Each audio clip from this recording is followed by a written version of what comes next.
Today, DMR are at Lilford Park. There's 12 of DMR staff volunteering here. We are doing a range of jobs to help the Friends of Lilford Park. We are painting the public toilet block. We are going off maintaining the disc golf course, and if you're like me, you know nothing about disc golf, so it's going to be really interesting to see what that's about. It's good for us at DMR to be out in the fresh air, helping the community, giving back, as that's a big part of our culture here.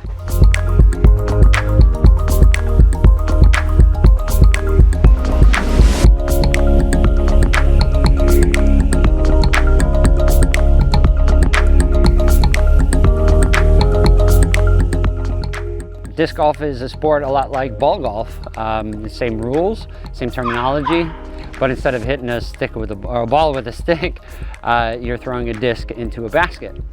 And it's been around since early 70s, became popular in the States, and it's slowly made its way around the world and finally here to the UK. So today's a great day. We're here with DMR Training. They're actually running a volunteer work day. They're getting the toilet block in the front of the park painted, and they're helping me with some work on the disc golf course as well. So this course came around due to thanks of a whole bunch of people, mainly Dave Sykes at the Friends of Lilford Park. He contacted us probably late 2015, early 2016, and said he was interested in having a course like the one that we've just built in Longford and Stretford. So we got into talks with Wigan Council and just got permissions here and there.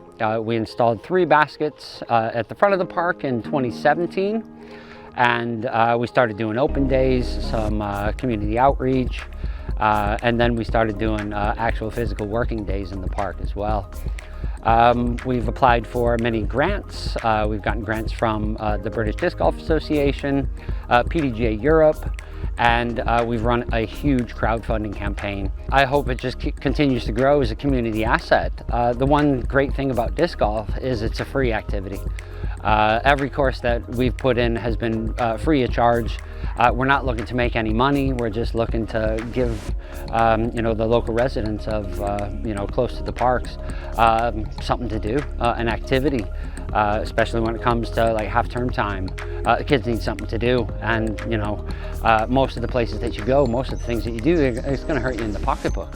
But this, again, all you need is a disc. It's a free activity. You can come play every day.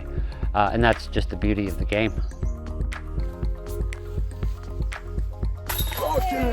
Birdie!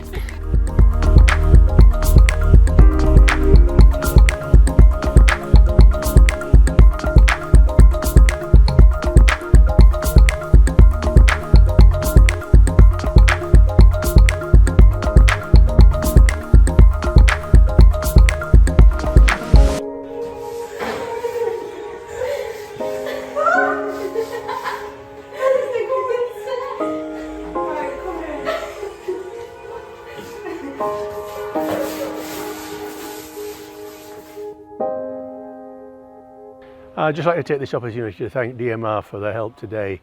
It's great to have local people volunteering, particularly local businesses. They've got the resources we don't have.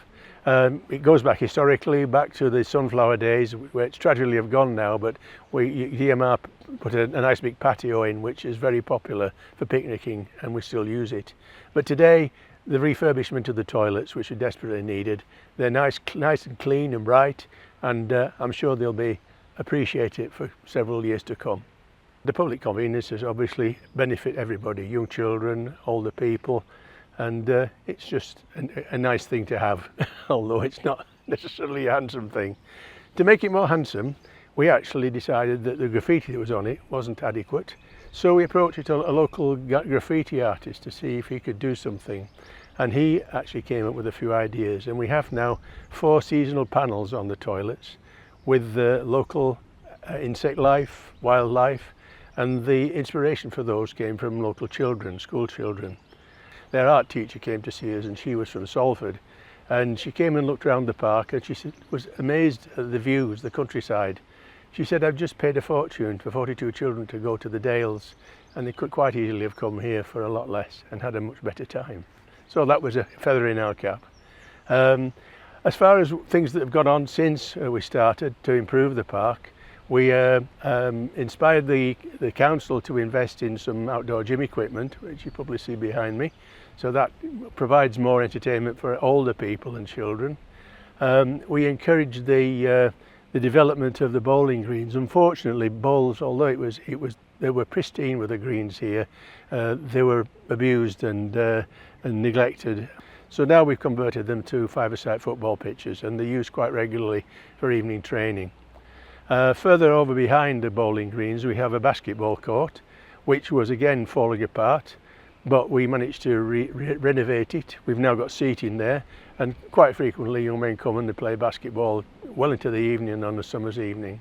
In addition, we were approached by the disc golf people, which you've probably heard much about already. They're developing the woods and they're helping us to improve the woodland fauna and flora.